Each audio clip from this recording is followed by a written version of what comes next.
Forbes Books presents Sustainable Leadership and Disruptive Growth with David Radlow.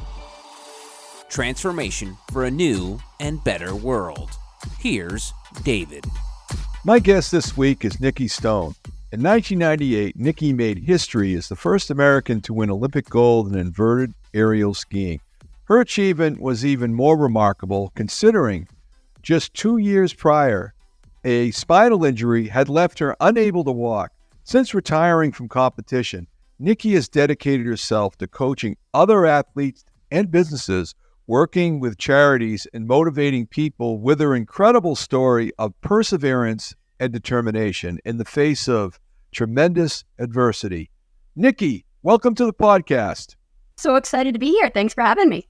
Delightful. Nikki, there are two schools of thought on elite athletes.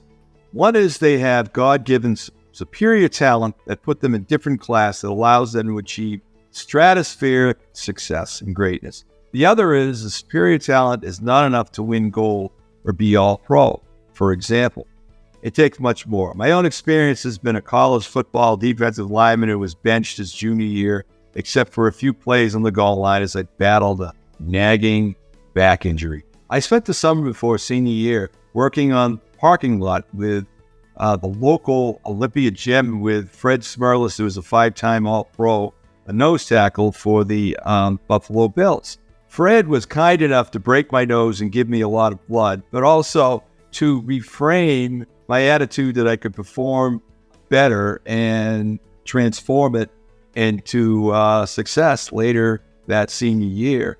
At the same time, I've seen outstanding with Zeno Buller, who set the Olympic world record in 2,000 meters, who was self-critical of his performance in the race, that he could have done better at the start of the race when he fell behind and later improved his start after the race. Zeno helped transform my daughter into a much stronger rower in high school and led her to get in and perform at the collegiate level. Your experience on incremental improvement and mindset is truly awe-inspiring. How did you go from being unable to stand after a serious spinal cord injury into an Olympic gold medalist in just 2 years? So I had success before that spinal injury, and I was ranked first in the world in 1996. And I was going into the next season, and I found myself in second place quite a bit. And there was a girl from Canada, Veronica Brenner, who was in first, and I wanted to be able to surpass her. But about 3/4 of the way to the year, Veronica didn't make it to finals. And it was my chance to be able to pass her. But also as that year was progressing, I felt some pain in my lower back from a muscle spasm that wouldn't go away. And so I went up to my coach on the day of finals and said, I don't know how many jumps I could do. My back's hurting quite a bit. And he said, you have to do them in practice if you want to do them in the contest.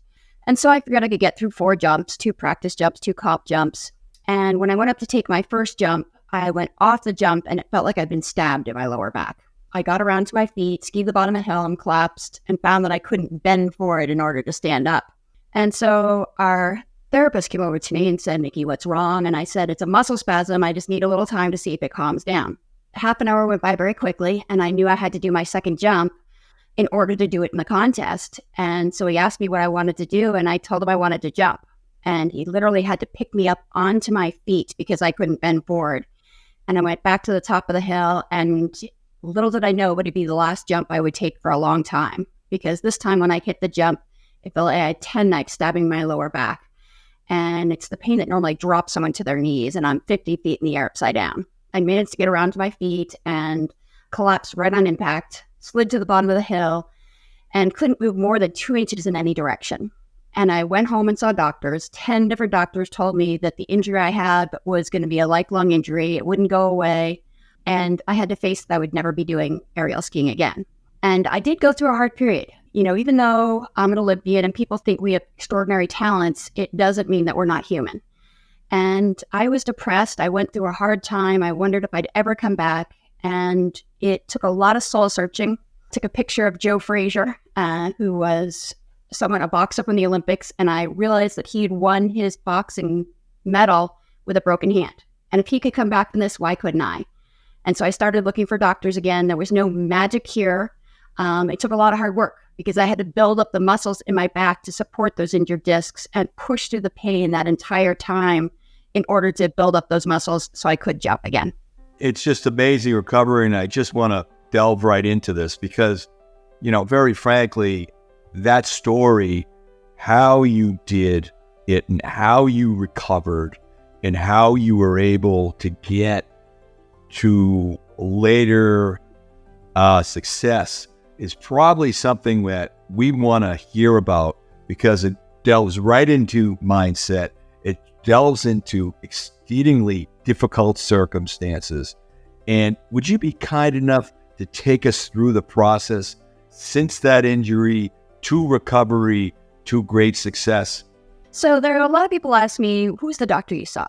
Like, what surgery did you have? What procedure did you go through? And there was not one cure doctor. There was not one exercise I did. There was not one magic pill I could take or surgery. It took a lot of hard work. And one thing that helped me get through it was a quote by General George S. Patton that said, "Success is how high you bounce after you hit rock bottom." And I asked myself, if I want to bounce back, do I want to be slushy and soft, or do I want to be hard and strong and be able to bounce back? And so I decided that I really needed to be strong. I had to make sure that no adversity was going to take me down.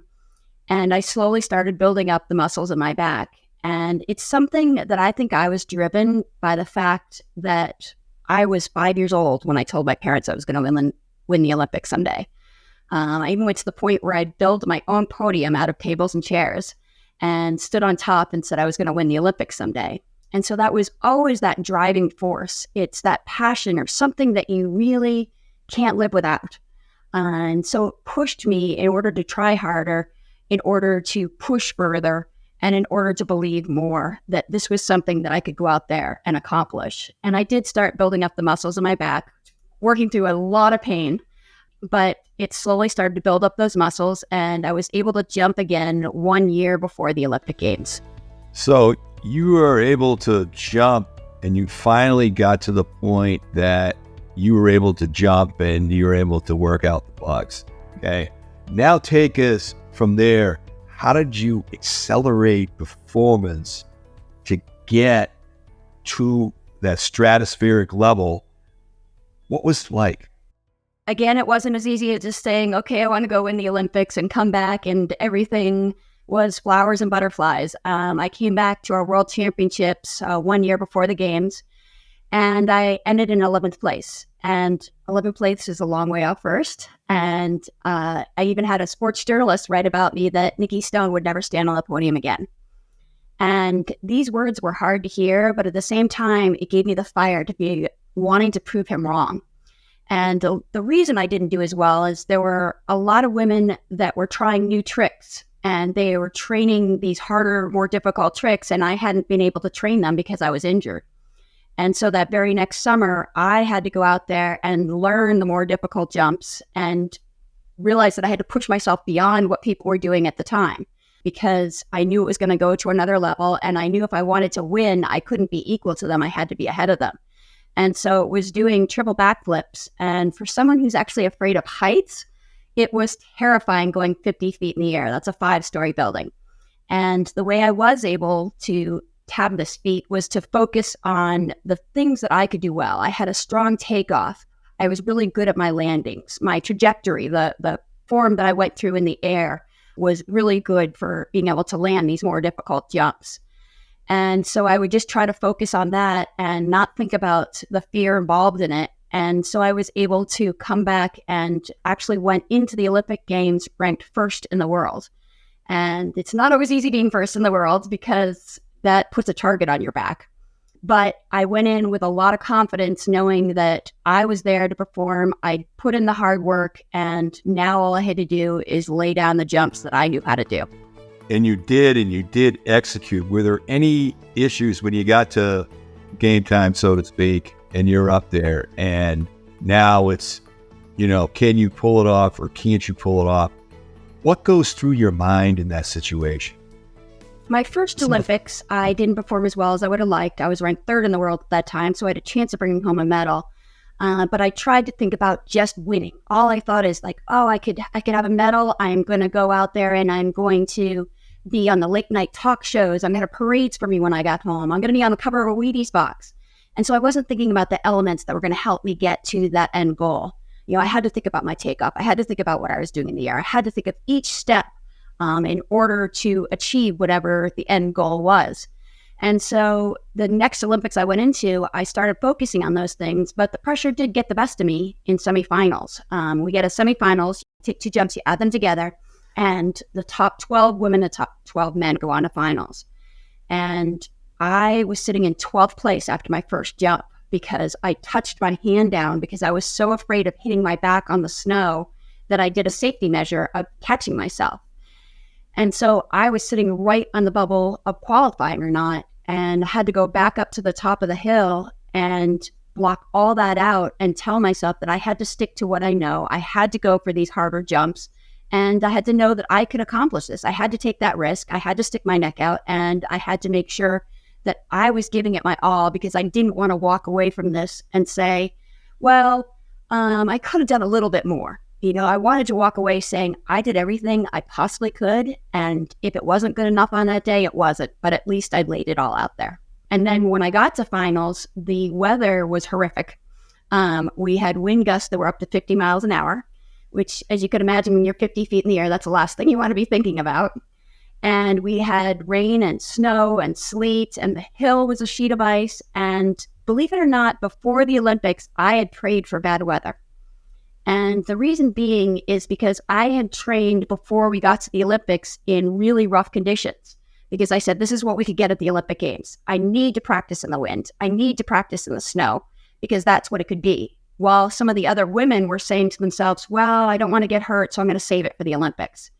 And so I had put that hard work in ahead of time, and I knew I'd be able to handle adverse conditions. And so I prayed for those adverse conditions, and it worked out to my favor because a lot of the women had backed down on their degree of difficulty, were doing easier jumps, and I was the only woman in finals doing a triple backflip. So you did it, you executed it, and then you walked away with the gold. Yes, it was America's first gold. It was such a proud moment, and to be able to go and stand on the podium to hear my anthem play was one of the most moving experiences of my entire life. And I still sit there and listen to national anthems. I was at my son's football game the other night, and they play the national anthem. And every time I'm transported back in my memory to that moment, standing on the podium, listening to my anthem play for me. That's awesome. That's really awesome. And taking that experience, which is truly stratospheric, and without a doubt, not too many people in the world ever have that opportunity. You have to transform this to business, for example, and other things in life. CEO surveys say that attitude is more important than skills and knowledge. Where do you weigh in on this? Yeah, so as you were saying at the start as well, that, there are a lot of people that think you need to be, incredibly skilled athlete. And then other people say it's all about the hard work. And I think it is a combination of the two. I do think you have to have some skills, but I'd say 90% of it is your attitude. I really think it's important to make sure that you have the right frame of mind, you're willing to put in the hard work, because that's going to eclipse any skills that someone may be lacking. By putting in that hard work, to have the heart to know that you can go out and achieve this, it really is essential, just as it is even in the business world now. I do speeches for companies, and I still use those same skills of making sure that I have that positive attitude to make sure that I can go out there and achieve something. And also understand that we're going to have setbacks. We all have hurdles that we have to encounter, and we all have days that we're not performing to our best. But it's really the attitude, once you have that happen, is really essential. If you're going to feel defeated and knocked down, then you are going to have a hard time coming back. But if you can look at it as a learning step, something that you can grow from, then you can go out there and accomplish so much more. And following up on the mindset issue, and there are always doubting and how you deal with it, whether or not it's outside support, inside support, meditation. what do you do for peak performance? What's your advice? I studied sports psychology as a master's program. And one of the things that we had to do was this exercise where you would hold your arms out to the side and someone would try to push your arms down and you would try to resist it. And they first had us do it where we stuck our arms out to the side, we'd close our eyes and we would think of something negative. And they could immediately push your arms down. I remember when I did it, I was floored at how little strength I had with my arms out to the side when I was thinking negatively. And they had us do it again while we were thinking positively. And at the time, my mom was going through a very advanced breast cancer. And I had my arms out to the side. And the first time I thought, she's going through cancer, she could die. There's so many things that could go wrong. And I was incredibly weak. And I did it again with my arms out to the side and started thinking about that she's going to actually grow from this experience. It's going to make our family stronger. She's going to have strength. She's going to feel like she can accomplish more. And I had such strength in that moment.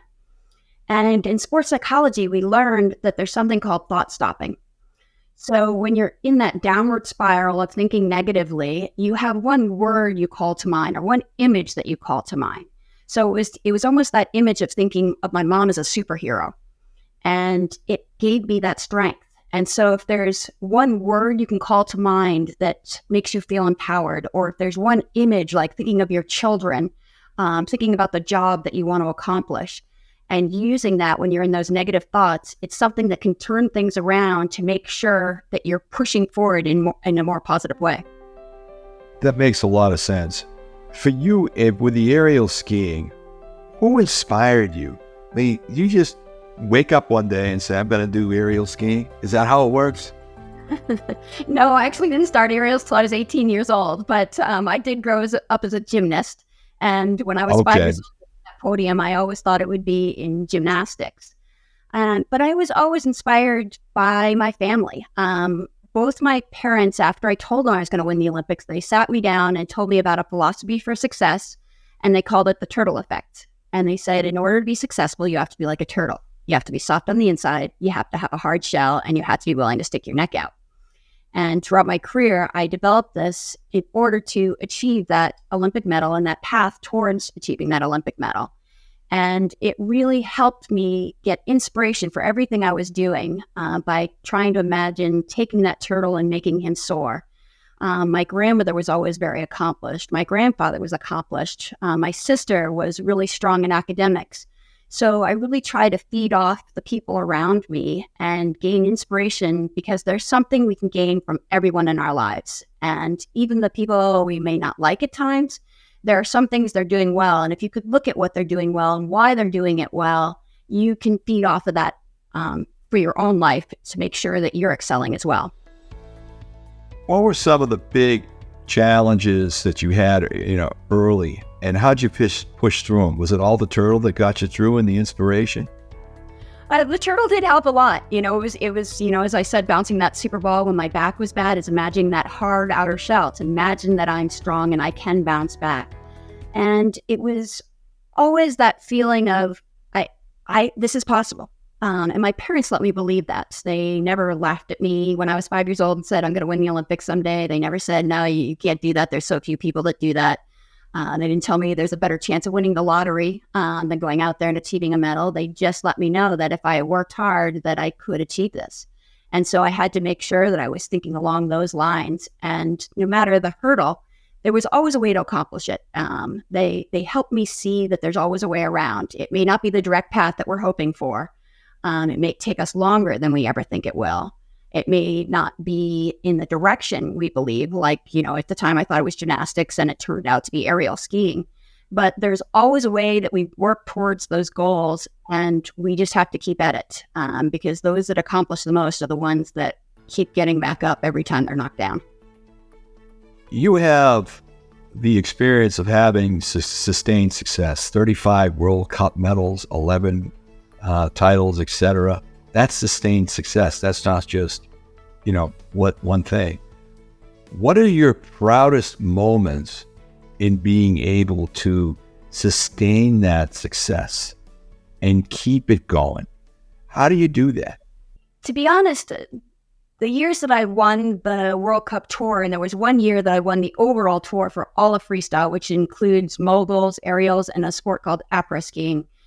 And the reason I won it is because I was the best that year throughout the entire season. And I always said that it's important to make sure that we have that strength throughout the whole year. And our trainer actually had us doing strength exercises in the beginning of the year. And I thought I would add in running because I always found that partway through the year, my energy level would die. And so I wanted to find a way to make sure that I could keep my stamina up throughout the year. And so by making these little tweaks and adding to what we're doing, it really helps to make sure that you are going that extra mile in order to achieve it. And it's something that happens every day. A lot of people said, you were first in the world. Why didn't you expect that you would just win the Olympic Games? Why were you so surprised? And I said, something can happen any day. So every day I would go out for training. I would imagine this is the Olympic Games. And just by doing that every day, imagining that this day matters, this day is important, this jump is important, it makes sure that you're on your game from the get-go. And as you prepare for the game and for you get, close to competition, what's your pre-competition routine? Yeah, so because of my spinal injury, I couldn't take as many jumps as I used to take. And so I did a lot of visual imagery to go through my jumps. And the day before the contest, I didn't want to be too tired. So I would go up to the hill and I'd stand in front of the jump. I'd look at the jump and imagine going down the hill and going off the jump. And then I would stand on the landing hill and go through my landings, hundreds of times in a row to make sure that I was in the place that I could go out there and land this jump and know that I'd done it so many times perfectly in my head that I could go out there and do exactly that in a competition.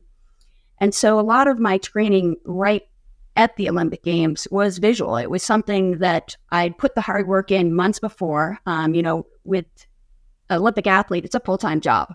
You're working from 6 a.m. till 8 o'clock at night, going through a video review, doing lifting weights, going through your exercise training, running, different calisthenics. So there's so much that we're doing, and you get to the games. And at that point you have to say, I've done the hard work, just do what you know now. That's great. I love that. Okay, hang on, Nikki. We have to stop right here. But coming up in the next part of my conversation with Nikki Stone, we'll hear how the mental fortitude of an Olympic athlete can be applied to overcoming challenges and setbacks in everyday life. Those days that are the most challenging, that we actually are accomplishing more than we ever knew. And I still teach my kids this in their sports or academics. When they have bad days, I remind them that, it really is never fun to not achieve what you set out to. But if you know that you grew from this and that it could lead to something bigger in the long run, then it's going to be worth all the agony that it's caused. To connect with David, go to davidradlow.com. David's book set, The Principles of Cartel Disruption and Secret Stories of Leadership, Growth, and Innovation, are available wherever books are sold. This has been Sustainable Leadership and Disruptive Growth with David Radlow, a presentation of Forbes Books.